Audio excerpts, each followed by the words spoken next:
என் அப்பா கொஞ்சம் ஃபிட்டு, எங்க அம்மா ரொம்ப ஸ்ட்ரிக்ட். பின்னாடி தெரிய வேணாம், நீ நடைய கொஞ்சம் கட்டு.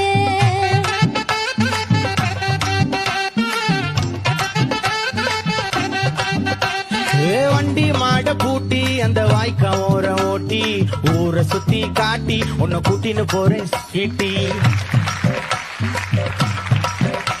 நான் ரொம்ப கோபக்காரி, நீ சுத்துற ஒரு மாதிரி. ஆடிக்காரி ஏறி நான் போக போறேன் சாரி. ஓ அப்படியா?